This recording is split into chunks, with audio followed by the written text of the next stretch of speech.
Amazon has everything for back to school. Zebra lunchbox? Check. Cool Adidas gear like t-shirts, shoes, and backpacks? Check. Triceratops folders and pencils? Check. Laser Cat t-shirts? Check. Get your back-to-school shopping done now at Amazon.com/back-to-school and enjoy free shipping on millions of items. No need to leave your home or hassle with crowds. Amazon.com. No better place to get everything back to school from A to Z. Blog Talk Radio. Good morning and welcome to Unlimited Realities. I'm your host, Lisa Zimmer, and I am just thrilled to offer you the wisdom and genius today with my guests. Okay, I'm a little excited about today's guest because I spoke to this woman who has remained an idol of mine 20 years ago on my show, Unlimited Realities. And she is, excuse me, excuse my voice, excuse me if I grunt, excuse me if I grimace in pain.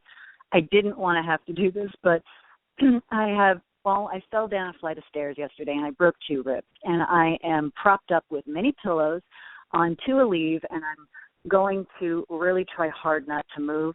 But if you hear a gasp, it's not me just losing it, okay? Just a little outburst that I can't control right now. However, getting back to my highlight today, okay, I have Barbara Marx Hubbard today. She is an absolute ingenious soul. She's a living legend, a pioneer of conscious evolution. And I really am stoked to have these 2 incredible co-creative superstars today. I'm so blessed to be able to chat with them and bring their wisdom. Barbara Marx Hubbard has been quoted by Deepak Chopra as the voice for conscious evolution. She is world famous for her best-selling books, her social consciousness innovation, and her global activism. Barbara has written a new book that we're going to talk about today. It's called The Evolutionary Testament of Co-Creation. The Promise Will Be Kept. And then after we speak with Barbara, which I really hope I can get a whole hour again with, because this book is just phenomenal.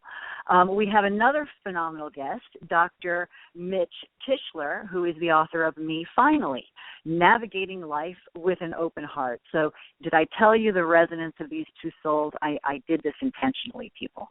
Okay, so we're going to love this show today. And without further ado, let me introduce the infamous, wonderful Barbara Marx Hubbard into the show. Welcome, welcome, Barbara. Welcome to Unlimited Realities. Thank you for being my guest today. Hello, Barbara. Hello there. Yes, can you hear me? How are you? Yes, I'm evolving all the time. As am I. It is so wonderful to have you on Unlimited Realities. God bless you and your wonderful insight and genius. I'm so stoked to just dive right in here. Go for it. All right, here we go. Now you have this incredible book, The Evolutionary Testament of Co-Creation, The Promise Will Be Kept. Let's start off talking about what the promise is and what are we talking about will be kept. Well, of course, this book was inspired by a Christ experience. And in the Christ experience I had, I was aware that the whole story of Jesus was in 2 parts. One part was the pre-crucifixion miracles, blessings, creating an abundance, virgin birth, all of those so-called miracles. Then came the crucifixion, which was clearly something he chose to do under the guidance of what he believed God wanted him to do after the Garden of Gethsemane. And then comes 3 days in the tomb and the appearance of a new Jesus in a new body, seen by Mary Magdalene and others, and that was, of course, the founding of the Christian religion. If he had not reappeared or appeared to reappear, nobody would have remembered a brilliant Jewish teacher. So as I had realized that, when I had a momentary inspiration of mass metamorphosis of people all being changed, because I'd been studying the biological revolution, the nanotech, quantum computing, artificial intelligence. I already realized that we're being changed. So right. I was guided to the New Testament, and as I started to read it, I saw it's coded evolution. What Jesus was saying was going to happen, and that would happen to all of us. You will do the works that I do, and greater works will you do in the fullness of time, was actually what was happening. We are doing many of the miracles that Jesus said he could do. We have the technological capacities to do even more miracles, and we're not doing it with Christ's love. We're not infusing our huge capacity. So I was guided to the New Testament. I started to write. I wrote for 6 months without stopping. Every passage I read seemed to me to indicate what we can do and how we can do it and how truthful it is in our generation, the first to have the powers to do what Jesus did. That's incredible, because that and you were. I was going to segue into my next question, which was how can we start to evolve our perception in seeing modern day miracles that actually are happening already, but we're kind of poo-pooing them away, and we're not really looking at the sacredness of what's being created before us. How can we evolve that perception? Well, read the evolutionary testament of co-creation and recognize.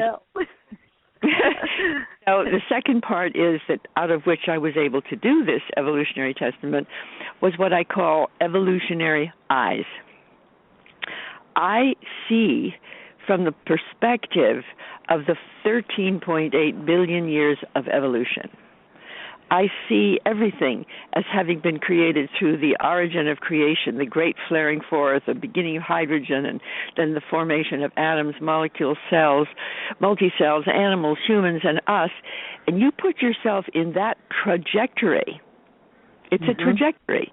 And you see that at every turn on the spiral, there was higher consciousness, greater freedom, more complex order, single cell to multi-cell to, and that what's happening now is we are planet Earth becoming one living organism, because we've seen ourselves from space as one body, but now with climate change and other things, we're recognizing that we have a shared environment. That if we destroy a part of our environment, we're going to be destroying a whole system here. You can't just separate people out according to where they happen to live or what culture they're in through global warming. It doesn't matter what culture you are. Right. You know, if the waters are rising over you, it doesn't matter if you're a Muslim, a Christian, or a Jew. So exactly. Exactly. It's not going to be different for you, whatever your religion. So the fact that this is happening to us as a collective, I call us members of one generation. And the one generation is everybody on Earth, because no one has been through a shift from a high-tech, overpopulating, polluting species to a co-evolving, co-creative humanity. And so in order to get this perspective, I believe two very important things have happened to me. One is I gained evolutionary eyes way before I understood Jesus.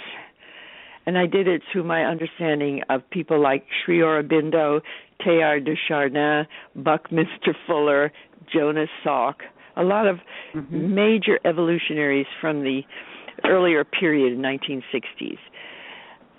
Then, when I had the Christ experience, after having studied evolution and transhumanist, like Ray Kurzweil and the ability to upload consciousness into silicon and so on, when I had studied that as a co-founder of the World Future Society and encountered this mystical experience of the risen Christ, telling me, you will do the works that I do and greater works. And I said, what shall I call you? And the answer was, call me your potential self. I came to show you what you can do, all of you. Barbara, I want demonstrations now. When you combine loving God above all else, your neighbor as yourself, nature as yourself, combined with science and technology, you'll all be changed. I want demonstrations now. So I have been a huge mission to demonstrate. I guess you have, Barbara. You've been the voice. I mean, you are, you're the voice of this collective consciousness that's really rising us to this awareness of shaking off the old lens and putting on this new lens to really look at things from a deeper perspective. And by looking at the New Testament through your insightful view, it transforms how you read the New Testament. And you went to speak at you were a keynote speaker for the Leadership Conference for Women's Religious in 2012. What can we talk about in regard to the New Testament, how the role of women played, Mary Magdalene specifically, and what we can do in looking at that, feminine aspect within teaching and religion and spirituality to support it in the future? Where do we look? Where are we going with that? Well, I want to just share something with you about the women religious. And do you know of a very powerful teacher called Ilia Delio? She's a sister. She was head of the Catholic Center at George Washington University, Georgetown University. No, I don't. Okay, so she has written a new book called Making All Things New, Catholicity, Cosmology, and Consciousness. And I want to read you what she said about me. Now, this is the Catholic cosmologist of our time. And she says, finally, after searching the lines of Catholicity from the Big Bang to quantum consciousness and evolution, to the life of Jesus and the emergence of church from the patristic to the postmodern age, Chapter 9 revisits the meaning of Catholicity in the light of scientific insights, cosmology, and asks, what are we called up to today as citizens of the universe, as followers of Jesus Christ and members of the church, which I'm not. I'm not a Catholic. So here's what she says. It's really quite interesting.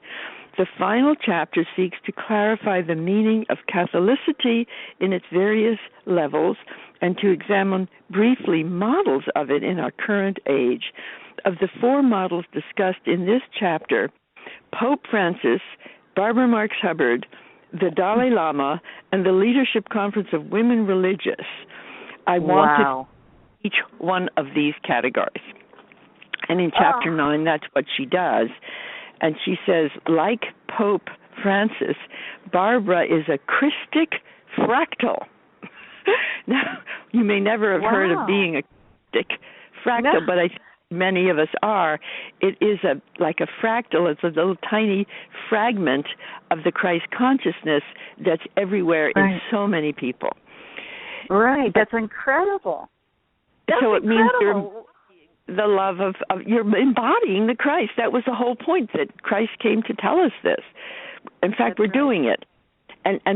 So I am like able to just say clearly, because it happened to me, that the whole goal of human history now is to embody the expression of unconditional love of one another as yourself, of nature as part of yourself, and of the new science and technology as the extended capacities of a universal species. And would you say that this is where when you wrote that Jesus is the forecast for a new species now emerging among us, that this is how we can expect our future and our collective consciousness to really evolve? Can we? Yes. Can we, Barbara? Can we? You know what? I think it depends on us. I think the really great issue of our times is, can we? I don't believe there's any. It's not certain, because there's freedom in the system. It's a free choice for everybody as to whether they wish to say yes